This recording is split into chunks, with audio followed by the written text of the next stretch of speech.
ebusa we dem misre busao na courses no oko school mu a courses no omu di bia be kan wa ye friend in zoology and answer because say the Twene Jonas esinimo temide ni de me gidi a kire me say okura degree in zoology ebusa ede na Yesu abewu Yesu awu na Good Friday timishi nyina Good Friday na Yesu wuo mu no Twene Jonas ese kire say one Mahama bewu asa sorry Sunday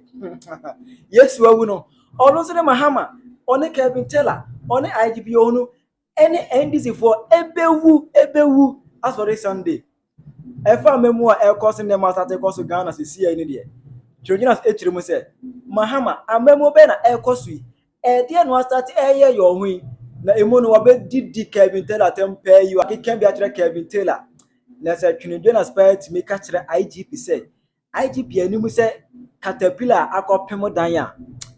Ene na Twene Jonas omu ade. Aha Penyah block media metro say any dey mo. Over like video down my subscribe button and snap click the notification icon for the latest update. Never tell why you dey mama e wo comment e share so baso a. No share video wo for so enya bi ahwe. Dia ma Twene Jonas ekokwa finance nyina ye bokon sensem.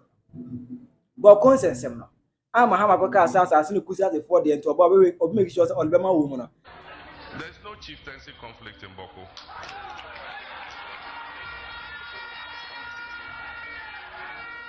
There cannot be two kings in one kingdom.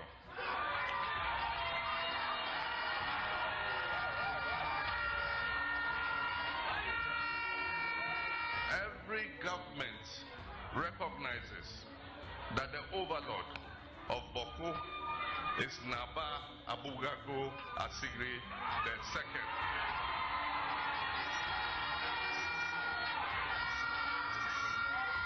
And that's why I say there's no conflict, no chieftaincy conflict. And so, peace in Bawku is going to be my priority when I become president.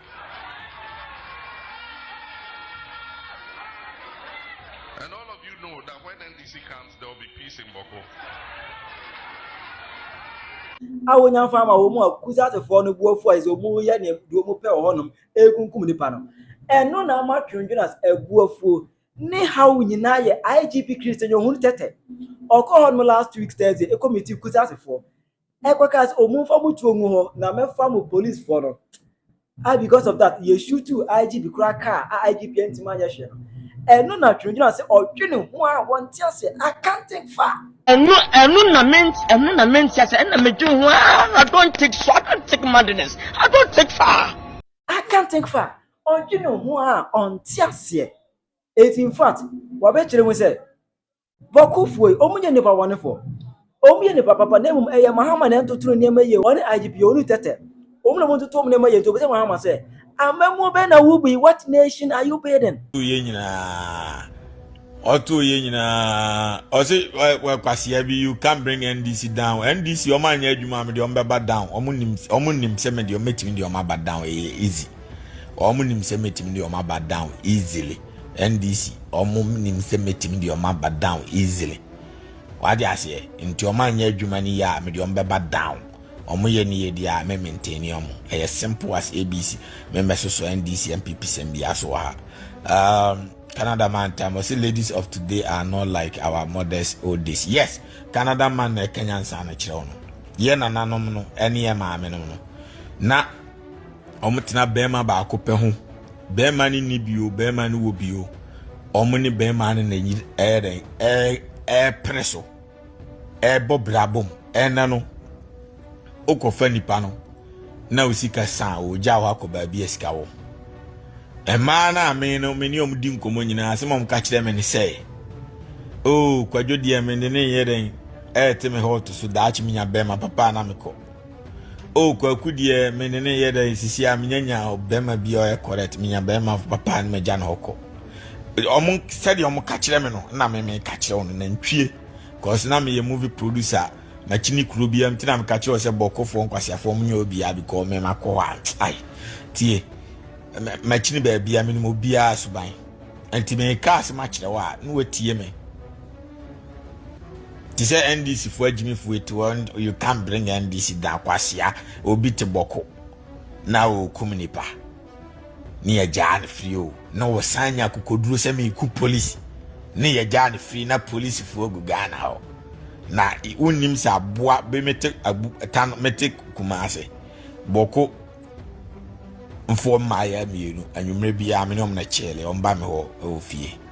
waja se yom free Bawku weekend toda weekends kom krom Bawku no maba teta no so membe se me bom de bia ba na nkofo aware na ba ko ba besi me no man obana me ne chele Bawku fo no the whole Ghana ba bia nti se wugya omo se omunkum police fo nkum nipa Bawku wa ombete asi Kumase abekum nipa o abeku nipa Bawku ai nkan nyina nti afe no what kind of country na more building because Bawku ni na ote Bawku no Kumase na ode jeni na odo ne babeton o babeton nkan no Africa asako enti say woman to me say onu timi kum nipa kofi a what are you building, what nation are you building enti nipa na kum nipa so face the court of law there be magimenti na NDC form wa we na omte wono magimi na me de omtop ana obisi wanti ase a woni twa asere kwase a obite nkran no se police fo age bribe no yakwachi no wono nkukum nipa nya ewe na no keke o so age bribe ya police ni age bribe na yakwachi no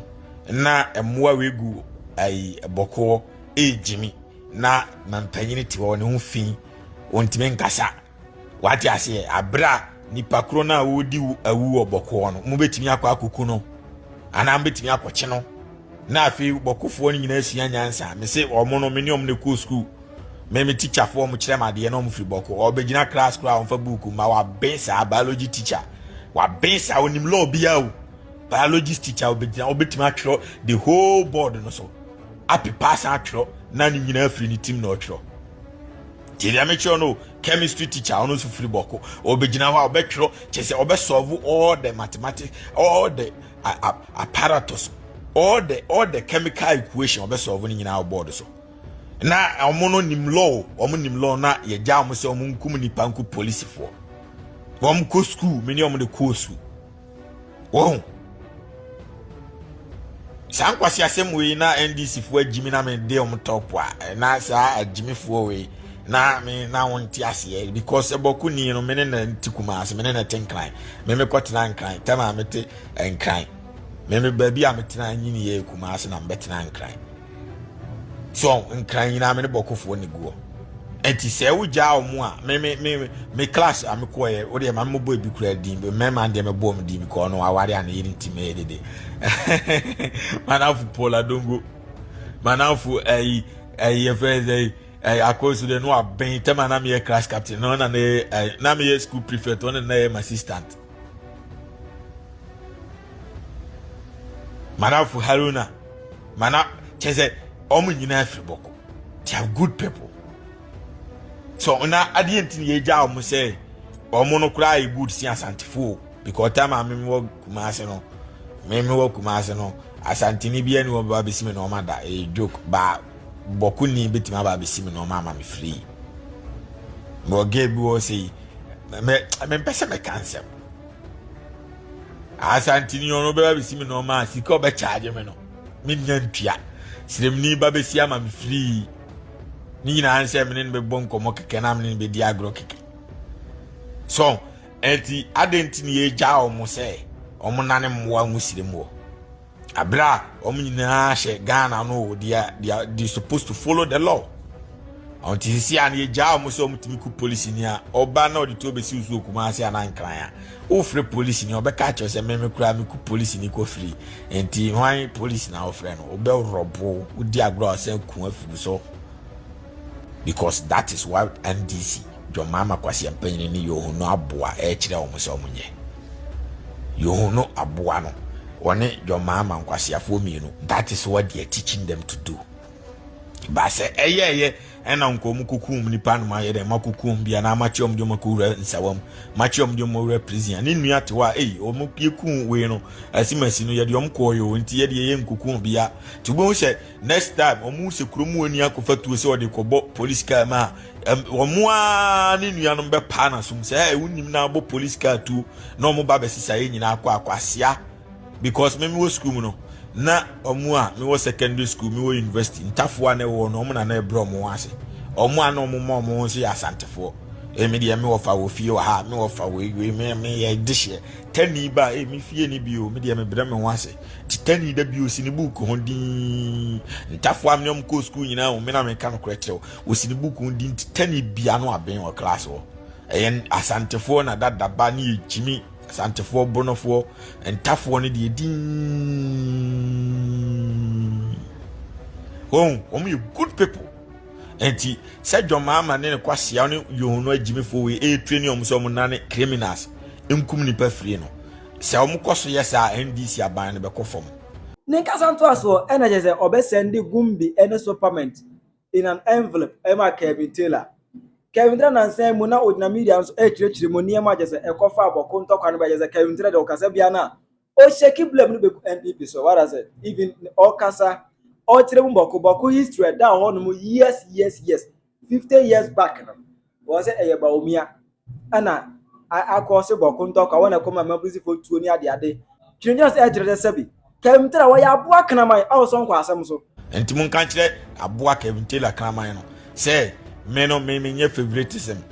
akofo ado aban na teso no ama enipa ekum nipa o Ghana to the extent ye ku police wa ka meba be dealing the same thing na omonso aban kwase aban na ba no mu no entimi control nipa no magya se nipa nkum nipa nko free a me di omu me di omu be deal e wo Ghana ho because koso yes Mahama no metu na ban because me ntwen se ntafo ni na be se tu ahye omu nsema kunkum nipa free o man me nkwase asem ne ni that what kind of amamuo is this Jimmy amamuo we obi akum nipa ntempa mo mfa soja for enforcement nkoku ni bi na afi yen set nice example okronum da bi magimi na mtewa na ase soja for na egu no anye Ghana ho ban na ese omobo batom timi kobo obi krom ho ban criminal obi kum nipa me say in the court of law Ghana law me ye law me ye business law e was school I did computer science into me ye business law anybody a obeji ni yonko nipa life no ono ne right as a human being to live no ono ankasa wa end no Ghana law sanity America law UK law ba bia ukum nipa wa end or right to live until you have only two options either say abine kumbi and answer abine de go to prison forever wo ya aboa kanaman a wo so jimezo Twene Jonas kasanto aso eno na ebufo na ni berebesi yo Mahama NDC for so odem wo mu akoduru point is ogo kan say sebe IGP animu say caterpillar akopemo dan that is the only option you have because we are criminal because human being life is the most important thing on planet Earth and no matter what you know right say kwaji obi nkwafiri ni nsem and to say at what say Bawku ni die ono de onimra so ono nkoa timi fatu okum nipa no akofiri na aban ne kwasea wote wa pretend say eye normal omo normalize crime omo normalize jomama kwasea mpanyin ne Yohonu aboa omo wa normalize crime say eye crime abrab okofo no mugya omo no mfa ne say normal omo betiesi tamale efri tamala no mo so adane normal tiesi wa no ma because ni nyina neighbor towns abobom am firi ho a no ma du banda no ma tiesi buna hafu se na ho so obi atimi ye de because ntafo ni gu ho nyina besi kumase nyina wa odi adanse kuro bia ni Ghana ho atani ni eti normal be dane culture si etimi kum nipa ko free basa aban no deal with criminals ni free Bawku ho na ka innocent people na obia ni ho obetu ne bafo say kuku obi obia ni ho obetu ne bafo say fase kan ko obi ana akotutu ku obi dabi magimi nti mo wa fianfin nkwasiafo NDC fo mo agimefo mo normalize awudisem mo pretend say normal Yohonu ohwe ase fi ko jimi Yohonu wanim say caterpillar akopem won tantan asem na no wahye isot na no wahye Twene Jonas mu ade eno anso ho a eno sa betisi Mahama so bi brate bi de se buburuja jimi wonim se police adwuma ntime nya e de ntina akwaje kwasea hemfa kuro ben na e wo wiase obi ku police ni ko free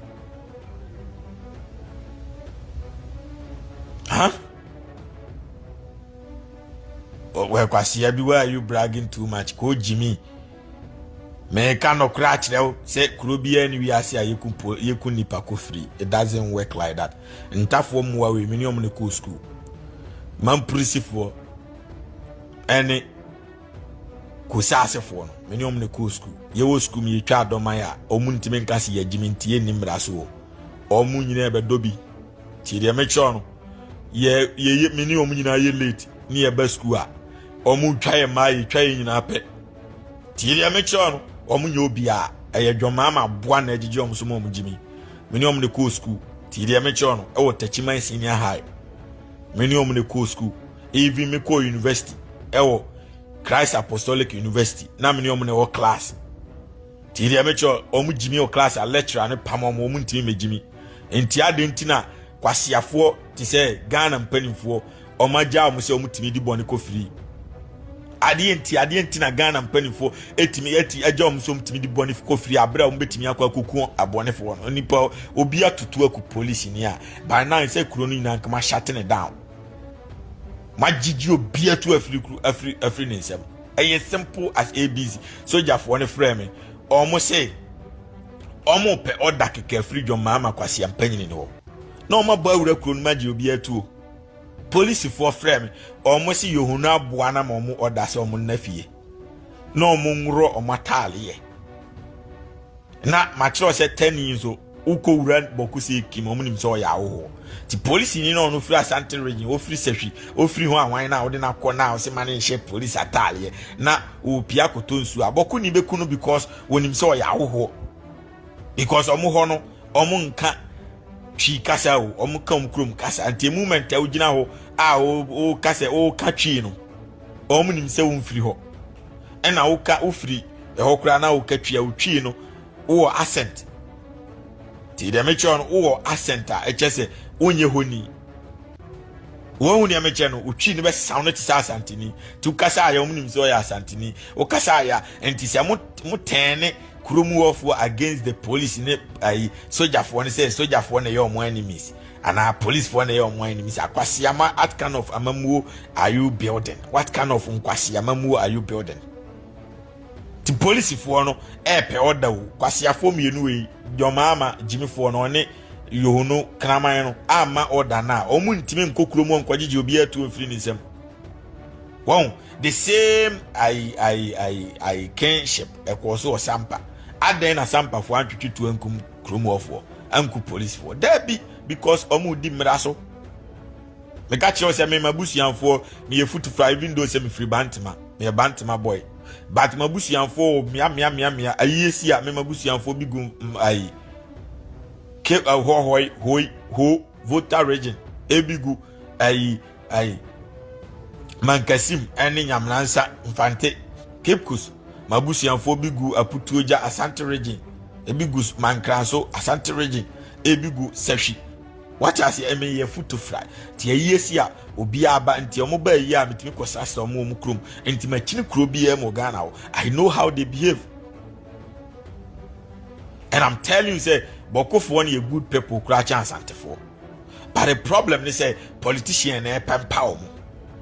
wo hu ne meche no ko mini ni panity school dem ye timi guano na ni papa ba be pa chew o school mama teacher for tani a ofri kusasi o aden no nsi sani nuanom no mo bebu teacher ni no school mo because omu suro omra o school mo obi edi mra no so ayo school ma Asante phone hwiri wo omu na kire ntafo ni boni di Asante ni nim boni di buzia my classmate on the chair quite fast to hear war. We cry this South Hiri War school. Yeah, Chalemomrani and Kohiri War. First day, man, Hiri by first one, Yan Chiomono. And I said, third one, Omuhiri by or Yan Chiomo, another one, Muhiri by and Chonafi, Miko Hiribi. And I was, hi, go for it. And to we na Santinina Chair Tenino. Nina, we Omuko Chilemen, Mr. David, we dear men. E school 10 nim hwe o innocent anti se mo kire o mo se o mutimi kum nipa ko free a ayen kwase asem na mo kire o mo so ayen kwase asem na mo kire o mo Nti Jomama utise kono IGP Yohonu ohwe asefi ko jimi ko mmode ko nam ko nantwie saa na ai dampare ya adwuma na nka dampare teso na no mbeba bejimi mu nse wajimi na no ma ayefa tu ahwe mu nsem no mu jimi o ti munima amuma police fo no order so amuma nwura kuro no munyi obi atuo wa mfa tuo na ma bia amuma ni tuo nku no simple mo famina meto boko na munya jimi no kwasiafo mu gu parliament wo mu ye mrahye bedwafo menti asese ma jimi saa menti ase o akufo ado se ma obi ampie boko kraman kura ni otimi pie corona akufo ado se the whole Ghana ma obi ampie boko kraman kura ni opie mi manafu bi ete boko ya friend Inusa oye adwuma o information center itama corona by of mesi Inusa onko faade ma me wo se corona ni nti yentimi pie oboko ye nyina ehedam because who pia police for be gwa ti obi ahedam omu ntimi pie oboko but wo kwasia panyini ti se Jomama se vote na mo pe o se de yo an magya o so mu nyimi omu ntimi nkum nipa cause ahini esem we time na akofo ado wo so nyina na ahini esem we wo to no obi ntimi nkuku police ni but mo jimi a mo baaye ma jimi nti mo agya o so mu nku police for no mo nko free kwasiafo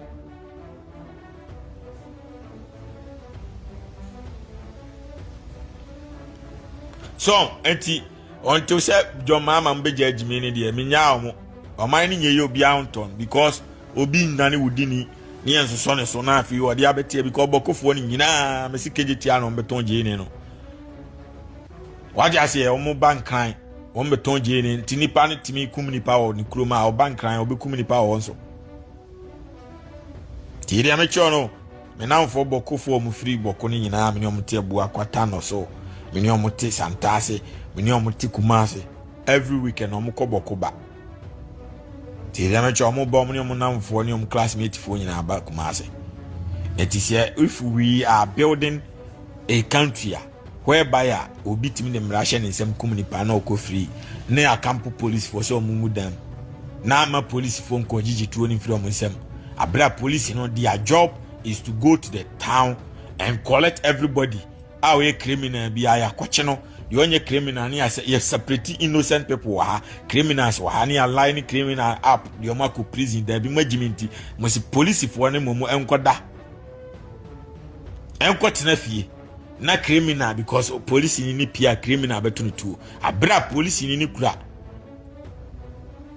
okura machine car machine atu oboso soldier fo ni nyina kura amu kasa ombo wura kuro no 30 seconds ombeji obi atu da bi magimenti amu car police soldier ni se masa ya adwuma we labor no sa simple ye bo wura kuro no ma car na yetim no tutu obo ma car na enka no ye mom ye tuo na be kan enti kum nipa 50 pe no anu no obi abedwane asaranda de ni tu ato won da bi magimenti selfish people more build the criminals empire e wo Ghana o ko Jomama jimi fo no ma pretend no mo nkasa o mo nka ho asemo no ma pretend o mo pese mo normalize criminal activity we na me kan police for tempe wu a makache police for no tempe wu a be tu aban no be tu Jomama aban ewu tempe wu ya na ma kidnap Jomama no enu ma na so me ho ma mpanyini simple where's the problem na ma kwa cook bokufo ni nyina afiri ho se ba akopɛ ne nim nyansa no magya no se mienu ne nim nyansa no magya mo boko cause oni obi enya adwene etuo no wa ne de mom ba omia ne de mom boko ni ono we score de kototu ono ye to school fees kura mo abusiamfo ntimi ntua school fees omo ba gare me gare kura na mchama mo no mo webi me gare na na me de mom na me omu nyina ya chawe enya ba omia kwasiafo no MPP fo adimi fo na de tuo ni komo mo a say o lose election ti emfa tuo mo no mku mo ho a enka mo afiamfiam mo sika mo de kototu na mo de tuo na mo wa nkwasiafo am gu parliament mo de tuo na komo mo na mo nkogigi tuo no nso ada bi magimi mo jaya mo madana criminals etutrafo abegu Ghana wo mo an di jimi di tuo ni komo mo na me bokofo nya me mane o me nkra ne o man ka chem say akufo adu mo na di tuo ni bai won jimi sa na de ne nya film wow ti o man no was my surprise go foto wow say omunye de omunku omu man mu na o fro ho leader nti Jomama no went me handle case na fine case mema soldier for na tuna ban no na me amako Bawku akuku omu nyina wa wonim si wagime no membo me ma me abotu akun se wonim nyansa fatuo ne to wo de to akofiri wo betutu akun obi a mekun simple de ono we wudini no ntena wiase emre bia ni wiase defend wudini ma example say America Osama bin Laden onti krom ha okun America ni omko hokokun ni bi ti de mecho no ai Saddam Hussein onti America omko hokokun ni bi ba bi oti bia o bibi ni ti America oto ni ma metu amba be kuno ana say ombe fan ko to prison opa abra America ko to ko wo obi sikansisi a obeda prison wo ye dan anya sa so ombe kun emre bia ni wiase e kire say obi timi kun ni pa ko free. It doesn't supposed to work like that. Nti omanya jimi na makachi soja fo no se police fo no Yohonu jimi fo no mu a na se adwuma no mu hu so mami akonkran ko akochi Mahama ene ne abrewa no na ma be declare me woman panyini na afi ma head ma handle case ni easy eno anu no ma be announcement bokofo obi afa ni tuo enkoma Bawku asamre man no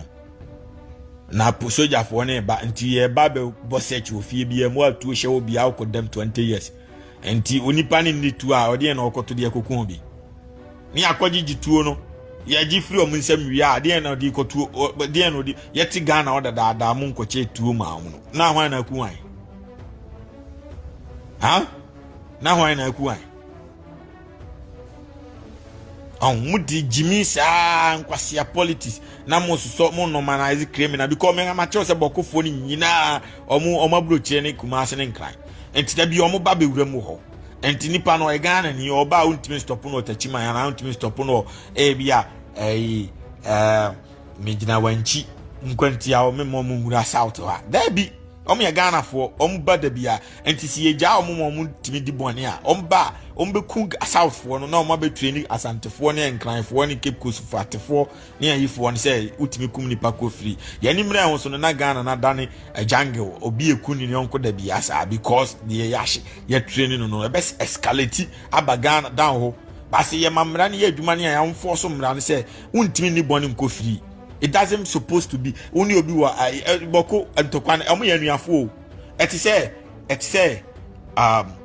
bampurisi fo ne ayifo dagati fo no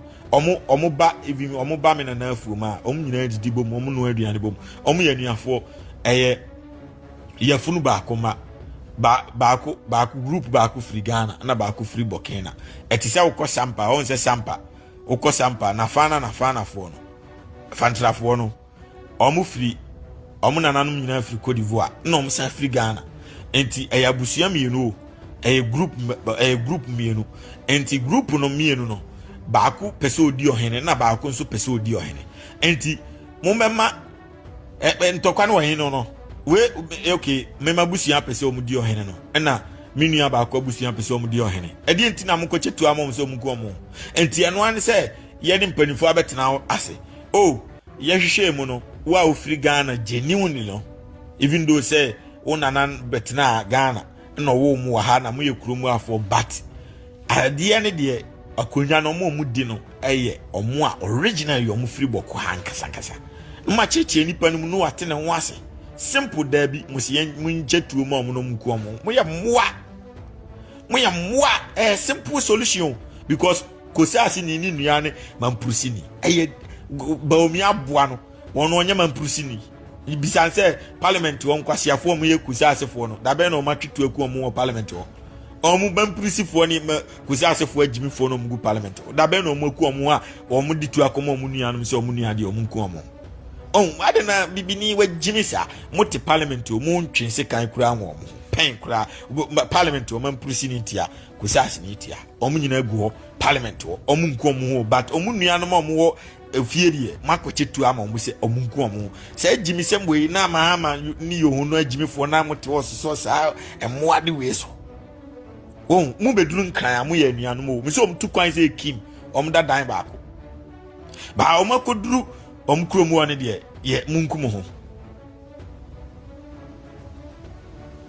enti media na me ka kire NDC fo no enya se metamo wa Jimmy na me gina so wo ya de pa me bo abaso me preziu ba sese ana mbekọ dia mo maban na nya Ghana fo akono because the American no mutie because yen tena na mo mfufa akaida fo akitutrafo etuo na amde ama mo no bisa won se come de na de bekọ yin wo bisa sa akwhye no de bekọ kura banga koji omusika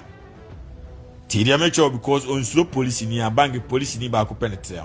se otimiku police no ko free otimiku etu police panyini tu na police panyini na be pa na chew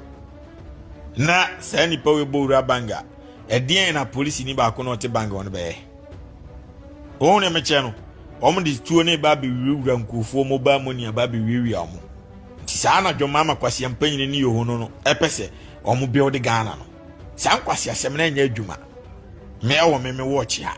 enti se o muku police ni ba ko mienu miensa dwomama me yetu na ban no obi antimi nkasa mema sojafo na tu no o mu tu ni wi ana me yama declare me woman panyini me ka no kra kire no ti oni ma o mo fa reinforcement nkogigi tu oni firi o mu nsam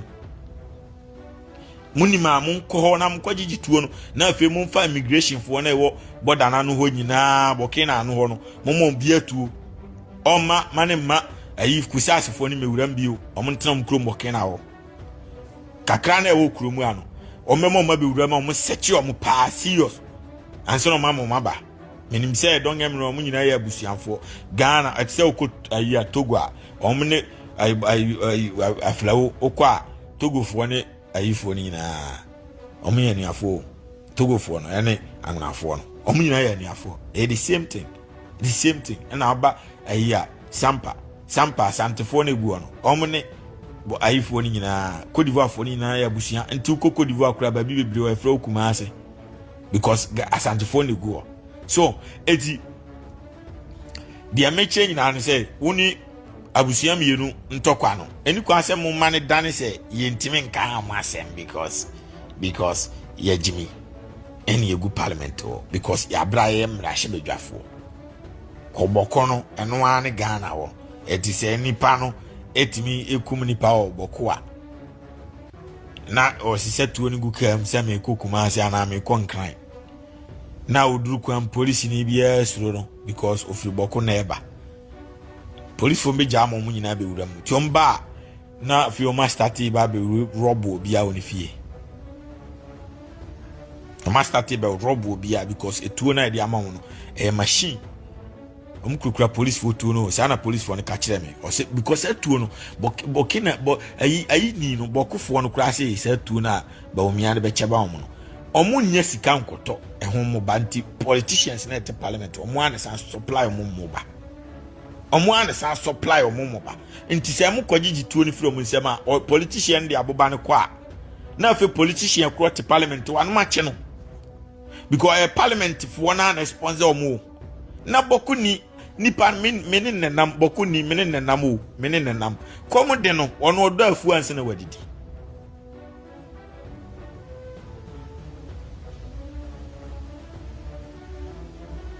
so anti kwasia bi you can't step I fought in Ghana kwasia Ghana na obi dia o ka se dwomama kwasia ne dia ana NDC fo mo ne dia Ghana ye nyina ye dia omo ye adwuma ya me presium omo be jimi ame fire omo omba ya omo twa yi la vimi nya na me bo ma ba se da bia yi because omo nim nyansa enti ti say MPP fo na ma omo blame omo be koto Thanksgiving to omo na mo dwo manim say o Mahama feli no Mahama nkanya boku jimi sem ya omo ye ya nka omo feli o eye boku a oma ja omo se omo nkum nipa ko firi no eno na amo ma feli apart from that yi love you matwam wase ama ban ba be wiwi nkofo sika no pa wi anwumre kwase ama na pe kronfo asem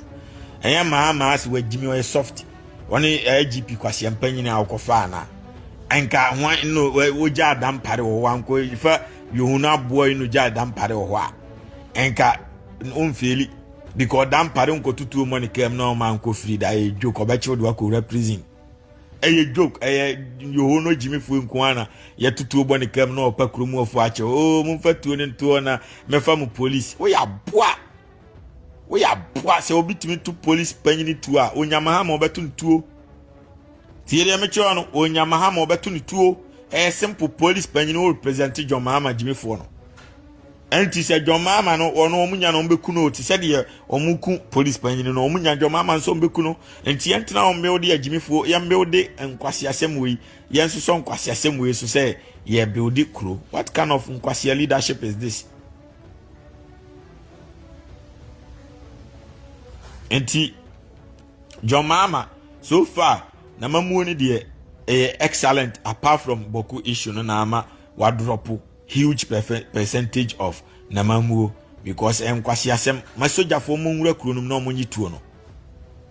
na mo fa asante ni nkotena se no no nanim omo a Bawku no na omo di ahenie wo ho because one nana ene omo nananom na edi agro ntafo ni nyina na omo nyina I feel saying omo guo na Kwame Nkrumah beji omo be fra Ghana what I say enti omo ne Kwame Nkrumah ne asante ni nana ene ko build Ghana no ti omo nanim nipa na omo yeren asase ne omo dia na omo metena sen kan asem bia ye ano na e kan yemfa sikan ana yemfa tuo na e ka enti na court of law wo Ghana wo enti se ye tena se group bi de omo nane moa na asem CIS ye kode ya no koka no omo ntwetwe sikan kum nipa rough to the sense omo timi ku police ni si a police for me ense omo wu no omo so ema ofie o omo wo yere wan ekoto aduane ama omo yere no wan ekoto aduane ama omo ma won omo wo yere wo ma edi ntini yeso jimi so abra wan kukum nipa asem no yetena se ne aka de asase ne ye ne de so oye ohene no ni amana ye ohene simple as ABC ni yeso jimi sem we so because NDC for ye mwanti omo defend jimi we na wo defend jimi a konfo ne ka se krumu a wotimu bi omo di tuo besi so na omo robo a eho no John Mahama na akofre na ana police ni na akofre no da bi so jimi because men boys ne ka kire me se sisi ana omo timi police fusuro omo ne de say omo ba be ye be strategic ka me Bawku for be nkra ne omo ina me boy me ne omo ni ha ne ko school me ne omo ne ko school me mane omo boys ne ka kire me say sisi ana omo police fusuro omo no e wo say omo started the tour ne jijiska anti tour no omo de jijiska hwam no omo beje o ka so omo kwaji John Mahama ska ana omo kwaji Yohonu ska ayewo e na wo kokwaso wo no wo omo be hia waji ska wo kwaso omo free car kwan ho gigi robo nkofo e robo cars wi a omo de beba fie to fie no ma be robo am wasua nyansa se wagimi because omo aye tuo ni kuro omo ni na fifiri bokena what I say omo tuo ni kuro because ma che say Ghana ni in particular no nkum nipa on tutu nkuni onko Ghana ni impossible Ghana for do omo he Bawku fo yi omo ba sampa omo ba Kumasi wonu zezi esiji o meme nana e wo fie wo Alaba Kumasi Alaba o efie ni nyina ntafo ne gum kwa waje ase me nana wo fie e wo Mosizongo ntafo ne gum kwa e wo Kumasi wo ntafo omo nyina na ye anuafo omo fifiri Bawku sisala mampurusi dagaba ye anuafo enti ade enti na ye kriti o tan hunu e de atum we kura de enya sa asantini ne tani o we de mampurusi ne ayi kusase omo ye anuafo direct o omo kakasa baako omo bibia omo didi aduane baako omo ye bibia bom na ye kriti san kwasi attention we because ye jimi ne egu parliament sam moade we anyway me omo aka kire me we obia asem sia na omo afre me aka kire me omo ka kire me mampurisifu a me minimum a minimum ne ye movie adwuma any ayifo no omo se etuo no me start di akro no bo na eno na ye he no mo ba ma kire se ayiho no Bawku no obia ne kapre o Kumasi na omo target any ai ankan enu ntina me ha me pese me ka asem ne diet ntina ma yere ya na me born nkitinkiti se be ya o mo ma yere ni po ma information no obeka se ma beka de on information for from ma so eti nipa ni kuratuo etuo no de ne ye de bokro no bo